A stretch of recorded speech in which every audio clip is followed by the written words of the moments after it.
Hello, good morning mga ka-traders. Ito po ulit si Jer, ang trader ng Traders Link. So, i-share ko lang po sa inyo, ipapakita ko lang po sa inyo kung paano nag-gain yung ating capital na 18 USD. So, this time, ito yung section. Papakita ko yung ating deposit na 18 USD. Then, first, ito, around 2 p.m. nag-deposit ako ng 18, then mag-withdraw ako ng 45 USD, pero ito ay aking kinancel dahil ang next na withdrawal ko is 50 USD. So ngayon nag-aantay tayo dito sa ating history kung ito ba ay na-approve na. Okay, so sa ngayon ang status niya ay new pa rin. So, ito yung aking deposit na 18. From 18 nag-try ako mag-withdraw ng 45 USD. So matagal kasi yung kanyang ngayon process, kaya di-decline ko muna, then nag-withdraw ko ng 50 sarado, 50 USD. Yun yung aking ginawa.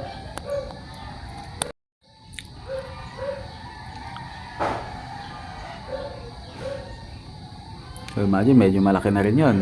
Malaki na rin yung ating profit na yun in one day. From 18, naka-withdraw tayo ng 50, then meron pa tayong 108 USD. So ganun kalaki yung profit natin. Imagine yun. And yes, one day lang yun. One day lang ako nag-trade. Papakita ko sa inyo ngayon kung paano ko yun ginawa. So ito, profit na natin ito from 18 USD, yung ating 108. So ang tawag dito is naked trading by me. So para sa akin, naked trading to kasi 15 seconds lang meron na resulta. So hindi siya madaling gawin, pero lalo na sa mga baguhan, malaki ang amount of trade ko. So 1 USD, then susundan natin ng 5. So ganyan, meron agad profit. Okay, yun yung ating setup dito. So, panoorin nyo. So, yan. Ito yung ating result. So, meron akong inabot dito na martingale up to 3. So, 1, 5, 11, and 25 yung settings natin. So, kailangan lang talaga natin ng fund dito. Kanina, yung 18 pa lang ang fund ko, maliitan lang yung trade. So, habang lumalaki yung aking fund, nilalakihan ko na rin. Na at least makapag-start kayo sa 42 USD, pwede nyo lang gayahin itong style na aking naked trading.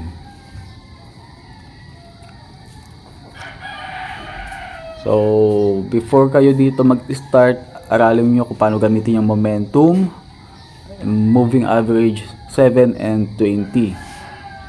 Yun yung ating reference. So, trend follow, crossover. Trend follow, crossover yung ating strategy. High risk to guys, mga ka-trader, high risk to, pero high return din, high reward din to. Imagine nyo, meron tayong 18 USD na paabot natin ng 50, nag-withdraw tayo, then nag-iwan pa tayo ng 108 USD sa ating account. So yan, panoorin nyo.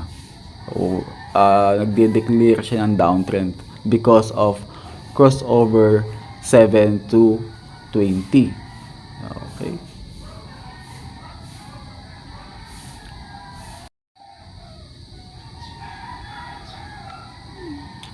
Then ang entry kasi nito, hindi siya basta sa crossover lang.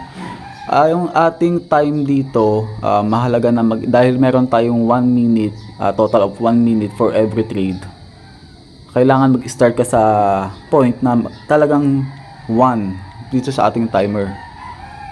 So every 15 seconds, meron tayong makukuhang resulta, even kung ikaw ba ay panalo or talo. Ayan. So gumagamit tayo ng martingale. For some question, gusto nyo talaga matuto, PM nyo ako, direct message nyo ako sa page or kaya sa Facebook. Turuan ko kayo, libre lang magturo. Okay, libre lang magturo, basta yung capital nyo wag nyong hihingin sa akin. Ganun lang yun guys. Diba? So kayo matuto para kahit nasa bahay kayo, earnings pa rin kayo. Ito kasi yung aking source of income talaga sa akin to. For me, this is my source of income. Okay. Ito resulta. So buti okay lang yung talo na 3, ganyan. Okay lang yun. Basta yung pang-4 makover niya, makuha niya.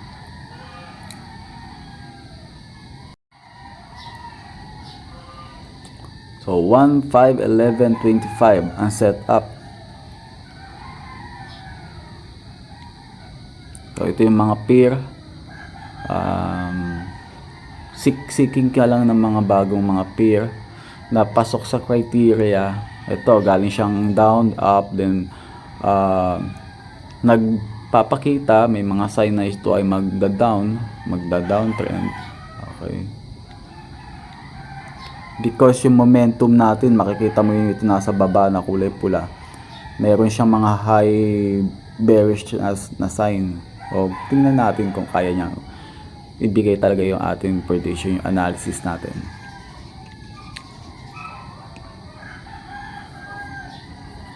So guys, take note kung malaki talaga ang pondo mo, then mag-i-start ka sa mababang amount. Kung gagawin mo ito, i-apply mo to ng isang araw, sigurado boom ang withdrawal mo araw-araw kung gusto mo. Honestly yan, based sa aking experience sa ilang taon, the more na malaki ang fund mo or margin mo, then mag-i-start ka sa maliit like forex style, kayang-kaya mo mag-profit. Kayang-kaya mo mag-profit dito.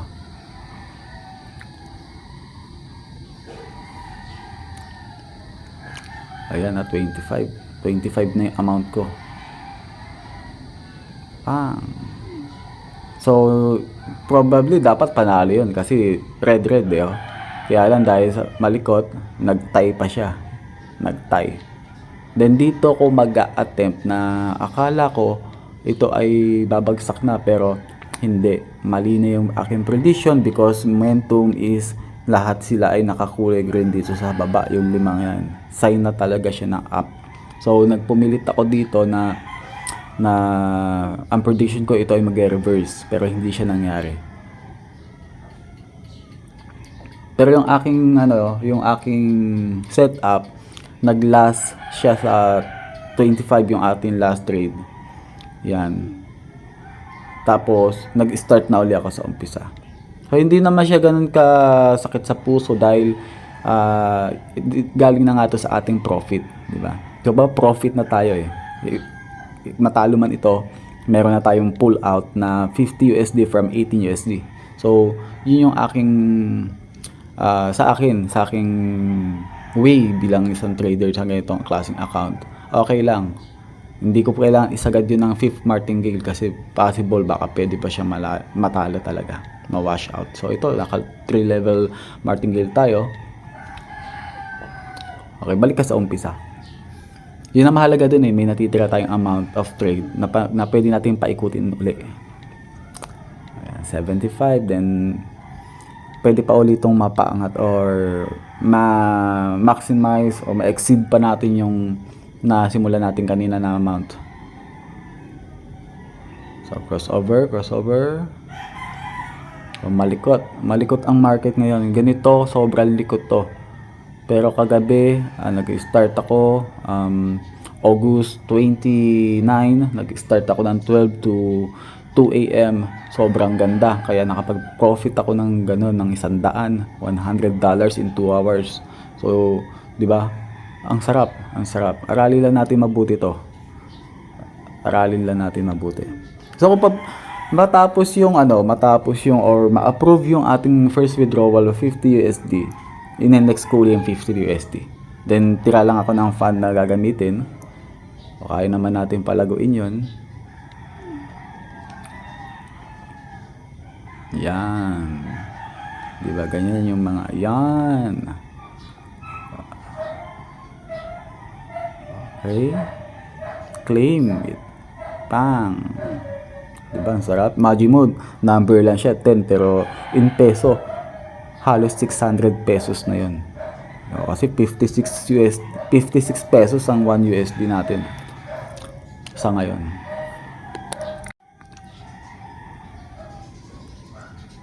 Ayan. Okay lang, di ba? If I withdraw it, nasa ano na to, kulang-kulang 4 or mahigit 4,000 pesos. Kaya guys, ang tip ko sa inyo, sa mga nakikinig ngayon, sa mga gustong matuto mag-trade, i-risk nyo talaga ang money nyo. I-risk nyo ang inyong capital dito. Pag-aralan nyo, then i-risk nyo talaga. Kailangan ang puso mo ay decided ka na manalo. Or willing ka talagang manalo. Pero tanggapin mo ang pagkatalo. Huwag kang ma-frustrate. Okay? Ito, kung gusto ko i-stop to, pwede tayong mag-withdraw agad dito kung ma-complete yung first withdrawal. Pero ang aking goal is mag-profit. Kaya tuloy-tuloy lang ako. Okay.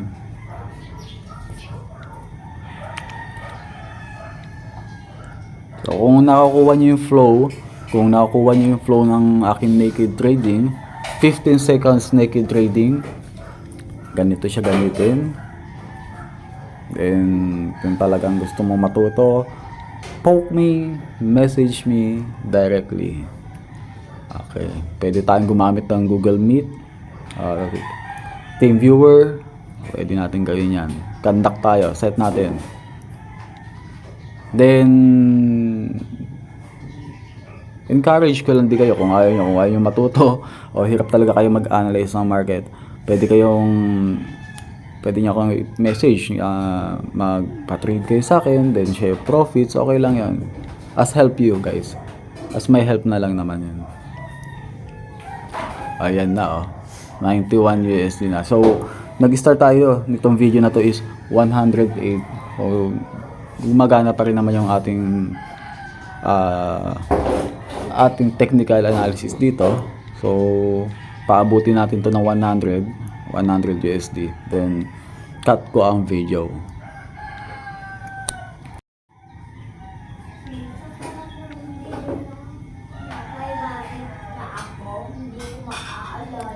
Down 5. Okay, yung stability ng market ngayon is hindi talaga siya ganun kaganda sobrang likod pa yan. Kaganda lang dito, pag matimingan mo, talagang pasok dun sa kanyang, yung price action niya is talagang sakto lang, yung kanyang galawan. For 50 seconds, every 15 seconds, every minute, may resultant trading mo. So, mabilis mawala, pero mas mabilis mag-gain dahil nga yung ating strategy ay profitable naman to. Crossover, SMA, 7/20 o above 20 line. Then yung nasa baba, yung 5 red bar na yan, ay yan yung ating momentum. Pag malakas o mahaba, ibig sabihin ay malakas. Kung mataas, ibig sabihin malakas siya pa up. Kuha na naman yan. Okay, 98.40. Then last trade, pakita ko ulit sa inyo yung result. Last trade na to.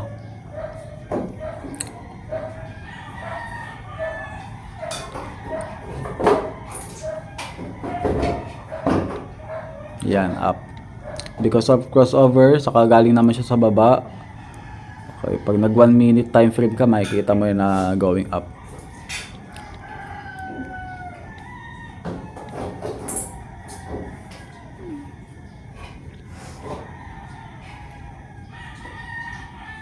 Alright. Last trade. Okay, 101, 102. 102.00 USD. So 102 USD, ito yung ating result. Sa loob ng 15 minutes, ito yung trade natin. Yung doon lang tayo nag-false. Nakita nyo kanina yung scenario na umabot siya ng Fort Martingale, which is 42 USD yung kanyang nawala doon. So kung hindi siya nawala, umabot siya ng 140 in, or sabihin natin na 2,000 pesos in 15 minutes. So yun, pinapakita ko sa inyo yung ganong klaseng scenario. Dito sa video to, included yung scenario na ganon. Fort Martingale, losses, then yung ating withdrawal from 18 USD deposit to to 150 profits, then 50 USD withdrawal. So, waiting pa siya. Thank you po, maraming salamat.